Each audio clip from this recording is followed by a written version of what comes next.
Hello and welcome to another new running cast. As always, my name is Johnny, and for this video we're here to see the first elimination round of the UK Nationals 2016, which was held at a dedicated FFG Nationals event in the UK for all of their LCGs and Star Wars miniatures games. So in the top 16 of Netrunner, which was on day 2 of the 2-day Netrunner event, we have on the left hand side Mark Mottram playing his Whizzard, and on the right hand side Dave Hoyland playing his IG. So these guys are long-time practicing buddies and deck collaborators, and Mark actually finished the higher seed. He was number 8 from the Swiss, with Dave at number 9. So these guys actually have almost identical lists. They have identical IDs for sure. They're both on Whizzard and IG, and Mark, as the high seed, was able to choose the matchup. And not too surprisingly, he chose to play as Whizzard against IG.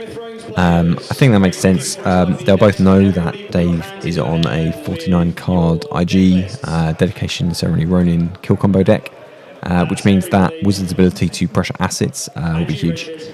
Yeah, if he can stay on top of the assets, he can hopefully siphon and keyhole his way to victory. Dave, on the other hand, will need to overpower Whizzard. He'll need to try and get out, get a lead in remotes. As Mark has a speculative run on R&D for a single access and pulls a GFI, which is a good way to start. Apart from that, he's just moneyed up really in this first turn. He played an Inject, which hit 3 programs. Sure gamble. He's going to run again on click 4, see hedge fund. There's no reason not to have another check. So Dave's first turn was to install an ice on HQ. That's because he knows that Mark will be on Siphon, I expect. And he also installed an ice to Jackson. That's quite interesting. They're using the ice on the remote. If he hadn't iced the Jackson, though, Mark almost certainly would have run it and trashed it with Whizzard's credits. So it seems reasonable if he wants to defend an asset like Jackson, which is very useful for IG setting up, then icing it seems to make sense against Whizzard. So he seems happy at this stage to float out a remote, which Mark can check and trash as being sensing. That's kind of an automatic decision, and takes more money. So Mark is now going to have a look on ID, might as well. See, Chairman Hero, yeah, so he's only got 1 Whizzard credit left, but he can spend 5 real credits to trash it and take the 2 points. So he's now up to a 4-point lead, so he's got a good early start as he runs against a Ronin, which is a kind of automatic trash, I think. Ronin being a key component in Dave's win condition. And you can see hedge fund. So it seems like Mark wants to put on a lot of pressure early. He wants to get accesses, and he's paid dividends already, so he's got 4 credits. He also wants to keep a lid on any assets. He hasn't been considered to go after this Jackson, but he did check the Sensi, and he would probably consider running uniced remotes, at least 1 a turn, since while he has his Whizzard credits. There's no reason not to spend them. Things like Ronin are obviously a priority because they're part of Dave's win condition, but things like bioethics are crucial to kill as well. There'll be hostile infrastructures and genetics pavilions, Chairman Hero, of course, and these cards will combine to get a lock on Mark's hand. This turn, though, he's going to spend the whole turn playing Day Job, which is nice. Obviously, he wants to recover. He spent a lot of money on the previous turn trashing, among other things, Chairman Hero. Please raise your hand.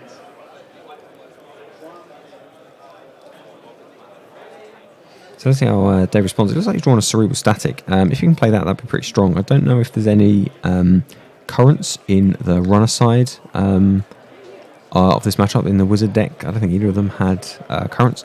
Something like an Employee Strike would be pretty good to turn off the IG ability, and better even still if it kills a Cerebral Static and turns back on Whizzard's ability. Dave, though, is going to ice Archives. He might consider playing Cerebral Static in the near future. Icing Archives over R&D is an interesting choice. There's a couple of reasons. He might think that it's because maybe he's not too worried about giving up single accesses, but he'll know that Mark's also on there's a keyhole in this deck, for instance. He's already seen one actually on the on an earlier Inject. But the fact that this keyhole means that icing Archives kind of makes more sense, because Eater can break any ice during a keyhole run fairly easily. but breaking ice on archives to actually get the accesses is more difficult. So Mark checked R&D, didn't see anything of interest, so he seems happy to draw and pedal. He might have considered trashing the Breaker Bay actually with Whizzard credits. I think there's a couple of cards in archives now, so we would have had to pay real money, so he decided not to bother. Decided to let Dave draw it. You kind of have to pick your battles. You can't trash every remote, every installable card, of course.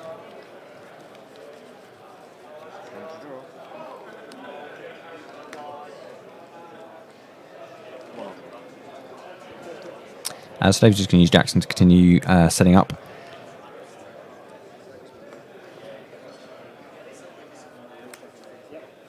Cerebral Static, okay, so there it is. So he's going to play the Cerebral Static, turning off Wizard's ability until he can play a current or still an agenda, of course. And he's going to install. Okay, so this is kind of crucial. Things are swinging a little bit now because there are multiple cards in archives. There's 4 cards or so in archives. There's a Cerebral Static on the board, and there are 3 remotes. Mark is going to struggle to check and trash all of these remotes, which means that eventually the kind of momentum of remotes will just build up. As he runs R&D and sees Chrysalis, interesting. So he's going to have to encounter and take 2 net damage, being unable to break sentries. It does hit Knife had worse though, so he's going to draw for that. Of course, it does have a trash cost. He could have considered trashing it, but given the added tax on G's, probably costs more than it's worth. That's fucking hell, ever. I know, I said it was right. Although Vigil is an interesting inclusion, it's probably quite good in this matchup since IG will often like to overdraw and discard at the end of its turn. I wouldn't be surprised if a lot of IG turns end with the full hand size. As Mark manages to hit a lot of programs, keep hitting programs with inject. He'd quite like to draw them, I expect, so he can install them. I'm not sure that David's would do much in this deck. I don't remember all of the ice off the top of my head, but Dave's deck has ice like Vanilla and Crick and Cortex Log. I don't think there's anything like Wraparound or anything that would require David in there, so I don't think it matters too much that Mark's lost those 2 Davids. Keyhole would have been good though. Oh, okay, so Dave decides now's the time. He's going to res 2 bioethics, and he thinks that with the cards in the bin and Cerebral Static on the table, it's in his favour to res these now because Wizard Mark may not be able to afford to trash them, even though he really would like to.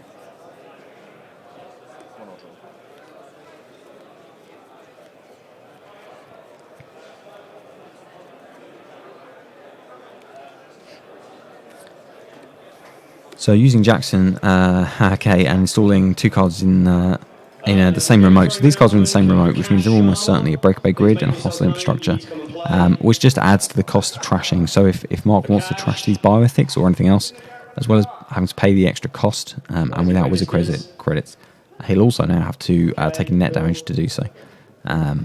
Since Dave can obviously res this hostile for free on the breakaway grid, and it will do a net damage every time he tries to, Mark trashes an installed court card. Oh, sorry, trashes a court card in any way.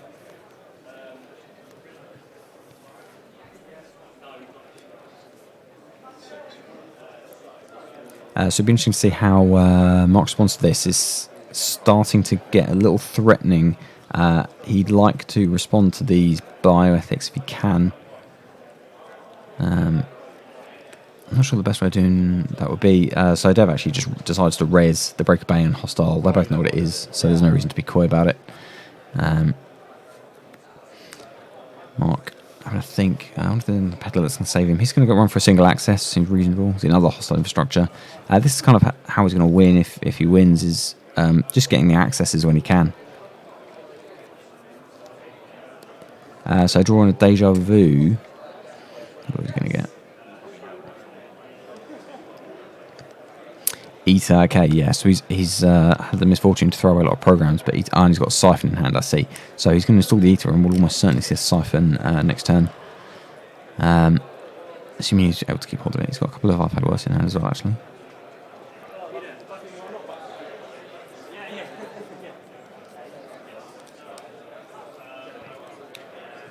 So he's going to draw. He decides not to siphon this turn. He possibly could have. But he's going to take the Bioethics instead. He's not had worse. So because the two Bioethics are separate instances of 1 damage, he does draw in between. So he's going to draw 3, shuffle his hand and apply the second.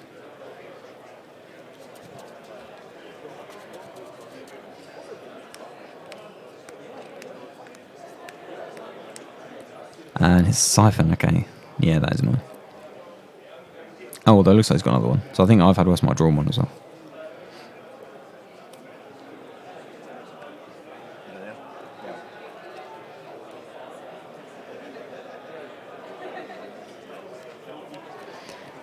Okay, so I wonder how Dave's going to continue now. He's not tempted, or at least he doesn't have the ice to ice R&D. He's just going to continue to install and hedge fund. Maybe he's got faith in R&D for now. If he was desperate to get ice, he could Jackson to draw it, I expect. But he seems happy to install some new remotes. We're going to get a clip on siphon then from Mark. Yeah, okay. So now that Dave has 9 credits, it's interesting to play around this. Mark would obviously like some money for it, but Dave's going to have a look actually at all of his reservable cards. Might be able to just spend a lot of his money. You've got 2 minutes to get yourself ready, and then you will be on the clock. So happy thrones in. So the important thing here is that Eater can probably break whatever Dave reses, and the siphon will still go off, of course. But there's nothing in this deck, there's no ice in this deck that's going to particularly challenge an Eater. There's no wraparound or Turing or anything like that. So let's have a think. Okay, so he's going to res a vanilla. It's just one to break for Eater, so Mark will break it. He's going to res some stuff though. Okay, so he's going to pay full price for a hostile and Chairman Hero and a genetics affiliate. Okay, so he's going to spend 8 of his 9 credits, try and get maximum value out of them before they get siphoned. Now, of course, Mark did use Eater, so he can't default to an access in this run, so he might as well trigger the siphon to take a credit away and gain 2. He does take 2 tags, but this deck is kind of designed to not care about tags. And they won't have any particular tag punishment. So he's going to run archives. He might have eyes on one of those remotes that he likes to trash. He's trying to he's trying to turn off IG just for the rest of the turn. Dave's going to use Jackson though, so he's obviously hiding some agendas in there.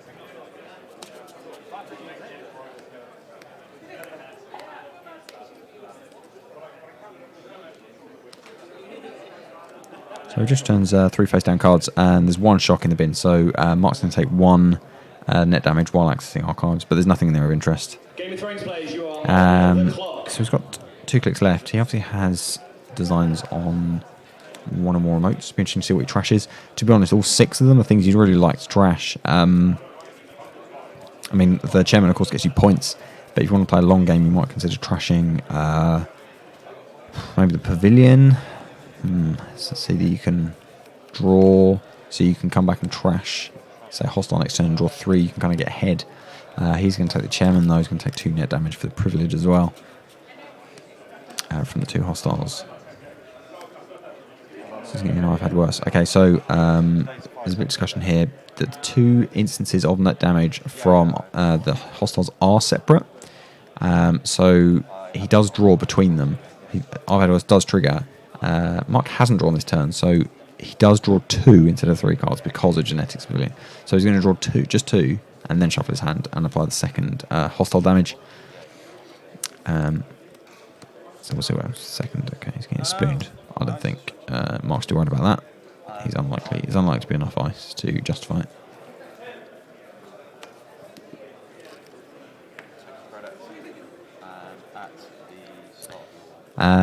So he's got. Okay, so he took a credit for his last click, and he installs a hopper from the street peddler. Yeah, that's good. So the pavilion is going to really cause problems for Mark, because he is going to take 2 damage every turn from Bioethics, and he can only draw up 2 each turn, maximum of 2 with the genetics pavilion. But of course, he can use a sports hopper during the corporation's turn, which means it's not restricted by genetics pavilion. So he can draw 3 cards basically during the corpse turn if it looks like he's going to be killed. It's important to mention as well that he can trigger the hopper when a Res Ronin has 4 counters. Because it's a click ability, he can leave it until the absolute last moment. So Dave now, it's actually causing some problems for Dave. He has to try and play around this hopper quite a lot. As Mark just continues to get accesses. He's now on 6 points, having taken those 2 chairmans. So, just getting single access is absolutely the right way to go. Any one single access could just win in the game. But apart from that, he is just kind of trying to stay afloat. The fact that he's taking 2 net damage every turn is really restricting, because he has to spend 2 clicks to also draw, which means that he's basically just staying afloat, and he's operating on 2-click turns.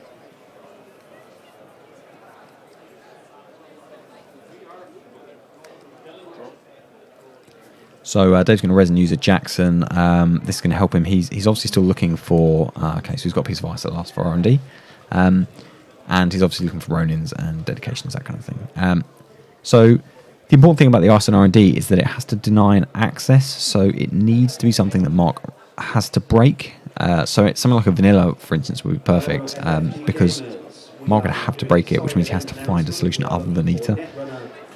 If it's something that he can allow to trigger, then... in theory, he can just run through it, although there's not really anything that he particularly wants to trigger in his deck. On the other hand, if Mark can get a Keyhole, for instance, he could Keyhole through something like Vanilla using Eater. Actually, to be honest, the Keyhole plan has kind of gone out the window, I think, because of the fact there's 2 hostile infrastructures. So unless he can trash them, and look at the fact that there's 2 bioethics and a genetics brilliant, and he has 1 credit, I think the Mark is not tempted to try and trash the hostiles. I think Keyhole is not really a plan anymore. So it looks like Mark's only line now is to just maximise accesses, try and get as many single accesses as he can. As I say, any 1 access can win. Conversely, while Dave does have, in theory, a kill combo he can set up, in the meantime, he wants to, unless he can actively do that and set it up, he kind of wants to... prevent those accesses. He has 2 credits, and if that is a Ronin on the board, Dave might consider doing the combo. We'll find out what it is, actually. Okay, so it is a Ronin. Interestingly, Mark has not trashed it. He can afford to. There's no cards in the bin, and he has 2 credits, but it's the damage that he can't afford, as he takes 2 more bioethics damage. So it looks like Dave can now be confident that Mark is not going to trash Ronins. So what he might consider doing is comboing a Ronin to force the hopper use, maybe Jackson back the pieces so he can do it again. Or he could just start to slow advance a Ronin, because he can now be happy that Mark's not tempted to trash it. He can slow advance a Ronin to force the Jackson use that way. Okay, so instead he's going to Ice HQ. The other thing he needs to prevent is those lucky accesses, and he needs to prevent any kind of economy. So turning off Siphon seems like a pretty strong play here. Adding a second piece of ice to HQ. Mark's going to continue to draw, because he kind of has to now every turn.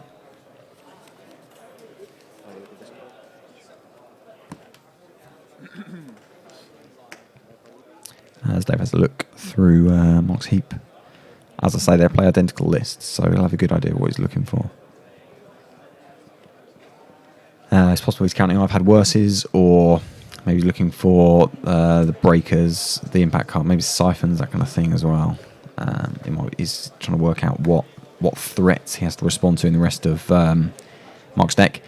They'll both know that there's no levy in this deck, so Mark is on a very restricted timeline. Every card he loses, he can't really easily get back.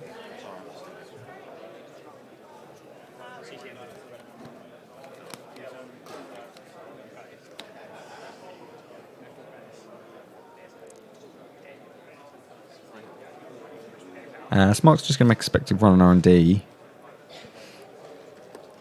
That's what I was thinking about. Jackson. Oh, no, okay, so he's rested Crick. Okay, so this is a tough one. Mark can break it, but obviously if he does break it, he can't get an access. So it looks like he's happy to give up the Crick firing for an access. So he's going to allow Dave to install Sensi, yet. That's pretty reasonable, and he's going to access a shock. Okay, that's the absolute worst thing you want to see. There's almost nothing in Dave's deck that can actually do net damage to him, but shock is it. The other thing is a fetal, of course, but if he hits one of those and doesn't die, then he wins. Yeah, okay, so he's going to take credit. So he can... Well, he's not going to be happy about it, but he can run through this crick repeatedly if that's something he wants to do to get accesses. Yeah, he lays out his hand anyway for a more bioethics to fire, but Dave does have an opportunity here to res a Sensi. In fact, he reses 2. And he can fire... Yeah, he's going to fire the bioethics before he decides if he wants to fire the Senses. So Mark loses 2 cards. To be honest, the cards he loses are kind of irrelevant at this stage. It's more the number that matters. At this stage, cards are just his life. He has an Eater. He can siphon, that kind of thing. If he happens to draw those cards, he's just trying to stay afloat and get accesses. The actual cards don't matter too much. Now in the top 16 players, you have 15 minutes left.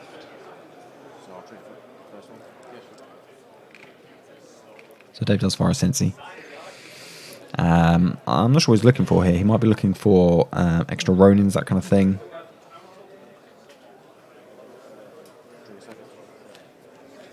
That's going to fire the second as well.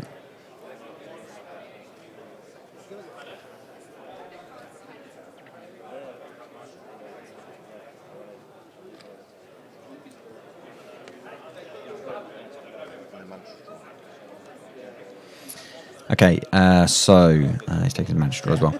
So let's see. He knows that he's basically just has to not lose for a few turns, because soon Mark is just going to die. Dave has the inevitability with him. Yeah, and he installs ice on R&D and takes 2 credits. So he seems happy. He wants to keep his Ronin threat online, and he wants to have money. He's going to need credits ultimately to, if he gets the opportunity to do a kill, he can. But in the meantime, he wants to prevent Mark from getting accesses. So be interesting to see what this ice on R&D is. Hopefully it's something that Mark's more inclined to break. He did get Vigil draw this turn, so he's spent only 1 turn to draw, so he has 3 clicks remaining.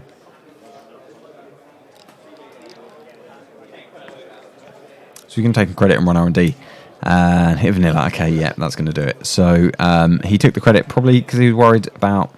I'm not sure. Maybe he's worried about Cortex Lock or something like that in case he had to break it. But a Vanilla is going to do it. So he can't obviously break the Vanilla currently and still get the access.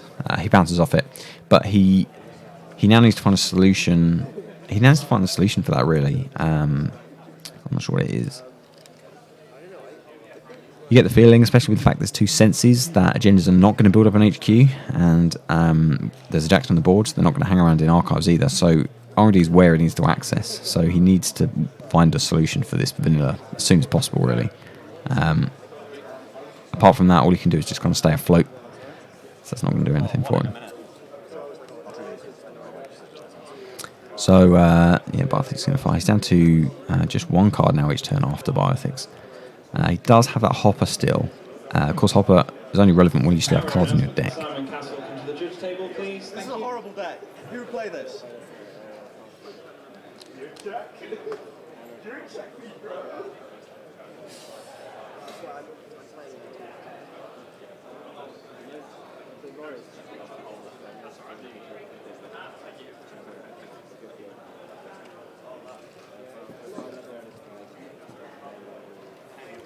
So I wonder what Dave's response is here.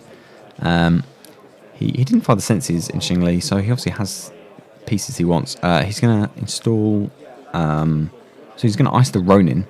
Maybe he's worried that Mark's going to be able to somehow, maybe using a Hopper, for instance, going to have to build up and run and trash it. And that'll buy him a few more turns. So he's decided to ice it. I wonder what else his priorities are here. I mean, I feel like R&D is fairly safe now until Mark finds a solution for that Vanilla. So he installs another remote, takes credit. Okay. So Mark now having a look in his bin. there's a few. Okay, so there's a couple of outs. There's a couple of cards he has in his deck that will help him here. One is he has a knifed, so he can use knifed. If he draws it, he can knifed the vanilla, and he can use it to break and trash the vanilla, then jack out and then run again. Obviously, if he does that, then it will trigger hostile infrastructure. So it's kind of a last-ditch strategy for him if he wants to go for that. I was drawn to planned assault actually, so he could also planned assault for knifed if you fancy doing that. The other card he has in his deck is he has a one of Corroder. So if he can do that, then if he can get that down, he can also just run, pay credit to get through the vanilla. Either one would be fine, but of course the problem with either one is that it involves playing a card from your hand, and playing a card is like taking a net damage at this point for Mark. He needs to very carefully manage his hand. As Dave reses and advances a Ronin. I'm not sure why he resed it. Presumably he only ever advances it using dedication, but you can advance it while it's unresed. You could bluff it as a trap. Although of course Mark knew it was a Ronin. So Dave seems happy to help Mark out, play with most of his cards face up. So he's going to advance his Ronin. This seems like a solution. He can just slow advance the Ronin. So next turn, for instance, he could consider, he has 2 credits, he could consider double advancing that Ronin and then forcing Mark to pop the hopper, because he would have to, because if he clicked the Ronin, he'd win. So Mark would have to pop the hopper. The beauty of it is, and the downside of Hopper, is that he doesn't even have to actually use the Ronin. He just has to have it ready and threaten to use it. He could then spend his last click to take a credit, whatever, and have the Ronin online, ready to use should you need it. I'm not sure. That might be a strategy he decides to take, or I mean, there's another face down card as well. I'm not sure what that could be. It could be he has another Ronin. If he has a second Ronin around, then he can, let me think, he could advance. If he gets 1 to 4 and another one with 1 counter on it, he could then spend a turn resing and dedicating the second Ronin, and then he'd have 2 clicks free and he could click both. So he could fire 2 Ronins in 1 turn if he has dedication in hand, a Ronin with 4 counters on it and another Ronin with 1 counter on it, and 1 credit. Okay, so Dave actually is going to swap his credit tokens for the very fancy advancement tokens that were given out as a top 16 prize for making the cut of these nationals. They are quite fancy actually. I'm envious.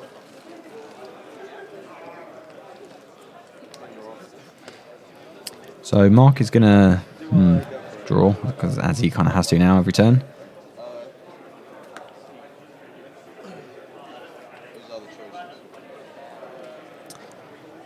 He's having a good think. So I think what's happened here is I think he drew a knife at this stage. So he's trying to work out if he can feasibly use the knife just to get into R&D, trashing the vanilla. He can, yeah, so he's definitely got a knife in hand.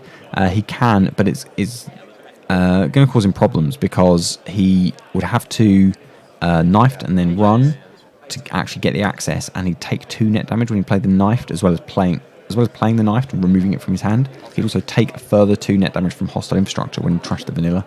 So he only have 1 card left in hand. So he could draw, so he could finish his turn on 2 cards, but that's kind of, yeah, not practical. Instead he takes he just takes credits and sets up and loses the knifed. I think knifed is a tough out for him there because of the hostiles. He knows that he's got a Corroder left in his deck, of which there are very few cards left. So he in many ways, I think his plan here is to build up and have the money, so when he draws the Corroder, he can immediately drop it and get as many accesses as possible with it. He can run R&D a couple of times, letting the quick fire, and if he has money to trash whatever he hits, then he can try to get multiple accesses. And I think that's kind of his out here. They've asked for a quick check on how many cards he has in his stack. It is just 4, I think, at this stage. So he can use the Hopper to draw if he needs to as well. Of course, Hopper only draws 3 cards. So I apologise. As a Geist player, it reads draw 4 to me. but he'll have a good chance of drawing Corroder, it being in his deck.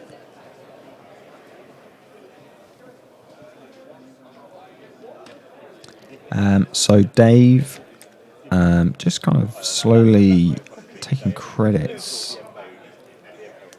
So he takes credits and advances this Ronin now up to 3. So he's just very slowly getting into a position, but always keeping a Ronin threat online, so that at any stage he could do it. You feel like Mark's time is running out now. I think he's having a good think about this hopper now, because he's only really got 1 or 2 more turns left, and he has to do something.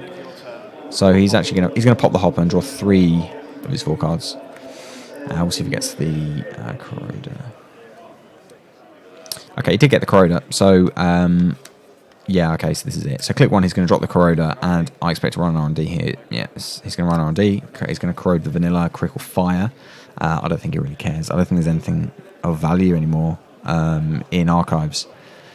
If they've had a defensive upgrade or something like that, that'd be quite funny. You could put it on R&D, or a Hox upgrade or something, but he doesn't have anything like that. And most of the key cards are already on the table, to be honest, so I'm not sure what he's going to install.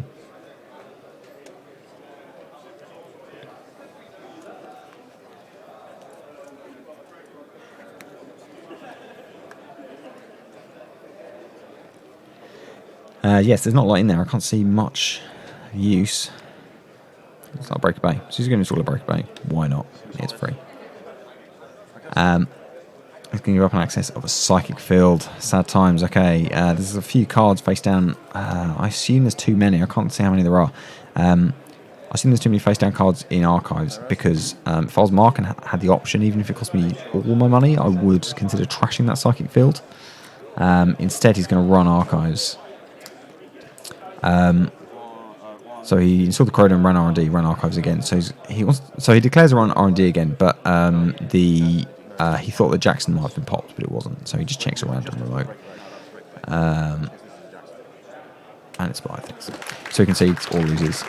Next turn to a start of turn Bioethics. Yeah, really tough. So what seemed like it might be a good matchup for Mark as Whizzard against IG turned around quite quickly. It was the cerebral static that was key for Dave there, as he was able to get it down around about the same time. He managed to get 3 or 4 cards in the bin and start to put out remotes. So Whizzard was suddenly in this position where he kind of had to check the remotes, but he didn't have the ID ability, and he had to. And there was an increased trash cost of everything. So it was. He let it slip for a turn, and then it was kind of away from him, and he wasn't able to press the remotes anymore. The fact that IG was able to res 2 hostile infrastructures was huge as well, because it meant that after a while it was just infeasible for Mark to trash anything. The fact that Dave was able to res 2 bioethics quite early was obviously crucial as well, because it meant that he got them in quite early, around the time that he managed to increase the trash cost, get the cerebral static down, and it meant that Whizzard wasn't able to respond to them. So even from a very early stage in the game, Mark was kind of trying to stay afloat, drawing to counteract the bioethics. He wasn't in a position to trash them at that stage, and so he had to commit 2 clicks a turn every turn, really, to drawing cards. In fact, I'm assuming that on the turn that Dave res the bioethics, he already had the hostile and the Breaker Bay in hand, because he installed them that very turn. So resing them both at that stage is very strong, because he knows that he's going to be able to, during that turn and before the runner can respond, put down the hostile and the Breaker Bay and res, so that that trash cost, that net damage trash cost is going to be in effect. So yeah, that's pretty huge actually. So commiserations to Mark, who drops the loser bracket, but congratulations to Dave, who's going to stay in the winner bracket as we go into round 2. And in our round 2 video, we have an all London matchup. We have Simon Castle against Ben Nee. Now Simon actually made the top 16 cut with Geist and Biotech, an incredible selection of IDs to have made the cut with. I abused my executive power to choose Geist to be on the stream and on camera for this second round game. So we're going to see Simon's Geist deck against Ben's ETF. Now, in terms of the matchup, against a slow ETF deck, I'd fancy Geist, because he can take his time setting up, He can build a rig, especially if ETF is running on defensive upgrades, because guys can hopefully get some polyps down, that kind of thing, and can really pressure remotes, and as in camp the remote and eventually build up such a rig that he can kind of get in anywhere, and is making money for doing it. Unfortunately for Geist, this ETF deck that Ben's playing is actually a very rushy ETF deck, where the plan is to throw genders, as far as I know, throw genders quickly behind gear checking ice, try and score them out, rush out to 4 or 5 points maybe, and then use Baltic Labours to close out the game. Obviously, that does not work quite so well for Geist, since if Geist wants to set up and also respond to a rushing corp, it means he has to expend resources while he's setting up, which means that the beauty of Geist is that as you set up, things start to snowball and gain momentum, so that it all just starts clicking, and eventually you can just like run away with it. But if he's using those resources, that means he's using them somewhat less efficiently, and it doesn't quite build up the same momentum and start clicking. So I think the crux of this next matchup is going to be on whether Ben can get off to a fast start with ETF, get some agendas out, and really forced Geist to take to kind of set up faster than he wants to.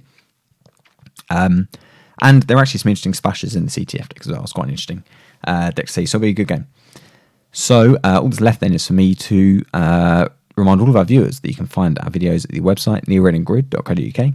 You can find us on Twitter and on Facebook, and you can find us on Patreon if you'd like to support the channel. All contributions are hugely appreciated. That's it. I've been Jono, and thank you for watching.